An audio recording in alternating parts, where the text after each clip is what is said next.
Hello အားလုံးပဲမင်္ဂလာပါရှင်ဒီနေ့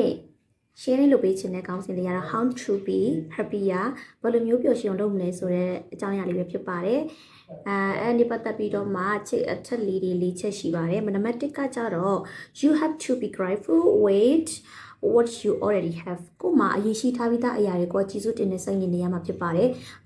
ငါမှဘောနော်ဘယ်လိုပြောမလဲငါပတ်စံနေအများကြီးမရှိဘူး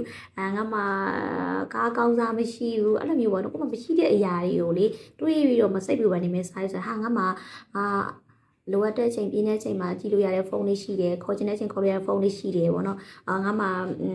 ပြင်းတဲ့အချိန်ဖတ်မယ်ဆိုစာအုပ်တွေလည်းရှိတယ်ပေါ့နော်ကိုမှရှိထားပြီးသားငါမှဝစားကောင်းကောင်းလေးလည်းရှိတယ်ငါပေါ့နော်အဲ့လိုမျိုးကိုမှရှိတဲ့အရာလေးတွေပေါ့နော်ကိုကကျေးဇူးတင်တဲ့စိတ်နဲ့နေထိုင်နေဆိုလို့ရှိရင်ဘွားကြီးကပို့ပြီးတော့မှပြောကြကောင်းပါတယ်အဲ့တော့ကိုမှရှိတာကိုပဲတန်ဖိုးထားပြီးတော့မှကျေးဇူးတင်တဲ့စိတ်လေးနေပါမရှိတဲ့အရာတွေကိုမျှော်လင့်ပြီးတော့တောင်းတမနေပါနဲ့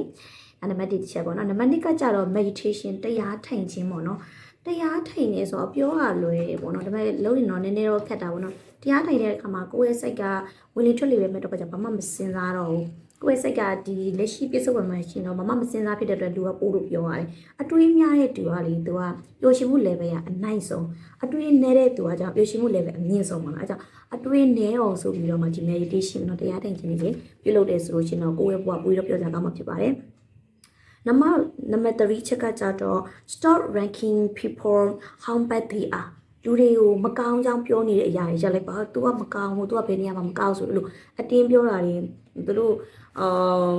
ဘယ်လိုစိတ်ထားမကောင်းဘူးသူတို့ဘယ်နေရာမှာဘယ်လိုမကောင်းဆိုပြောတဲ့အရာတွေကိုရက်လိုက်ပေါ့နော်အဲ့လိုမျိုးပြောမဲ့တဲ့ဆိုင်သူတို့ဒီလိုပြောရဲဆိုရင်သူတို့ဘာလိုမျိုးခံစားနေရလို့ဒီလိုစကားပြောရလဲဆိုတော့ပြီးတော့ကိုတွေးပြီးပါသူတို့စိုးတယ်ဆိုတဲ့အကြောင်းလေးပြောတာကိုရက်ပြီးတော့မှသူတို့ဒီလိုစိုးတဲ့အကြောင်းအရာတွေပြောရချင်းအကြောင်းကြီးသူတို့ဘယ်လိုခံစားနေရလို့ဒီလိုစကားလုံးလေးပြောရတယ်ဆိုပြီးတော့မှကိုကတွေးပေးရမှာဖြစ်ပါတယ်ရှင်အဲ့တော့သူများအကြောင်းလေးမကောင်းကြောင်းလေးမပြောတော့ဘူးဆိုရှင်ကိုယ့်ရဲ့စိတ်ကပို့ပြီးတော့ပြောကြကောင်းပါတယ်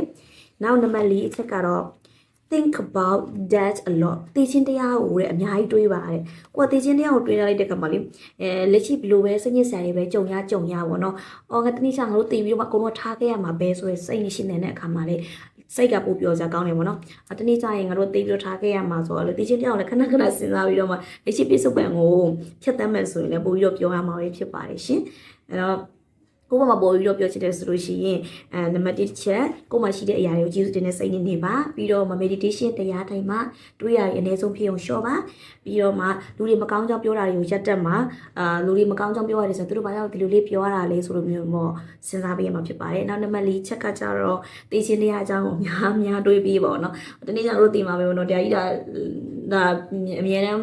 တည်ရနေတဲ့ရိုင်မှုပေါ့နော်တင်ကြထားခဲ့ရမှာဖြစ်ထားခဲ့ရမှာဆိုဒီကြောင့်တောင်တွေးပါအဲ့ဒါဆိုရင်တော့ကိုယ့်ရဲ့ဘဝကပို့ပြီးတော့မှပျော်စရာပို့ပြီးတော့ကောင်းလာပါလိမ့်မယ်နောက်ထပ်ဗီဒီယိုတွေမှာလည်းပျော်စရာကောင်းဘယ်လိုနေရမလဲဆိုတဲ့အချက်လေးတွေကိုစိတ်ဝင်စားစရာ topic လေးနဲ့အတူပြန် share လုပ်ပေးမှာဖြစ်ပါတယ်ဒါကြောင့်လို့ဒီဗီဒီယိုလေးကိုချက်နေတဲ့ဆိုရင်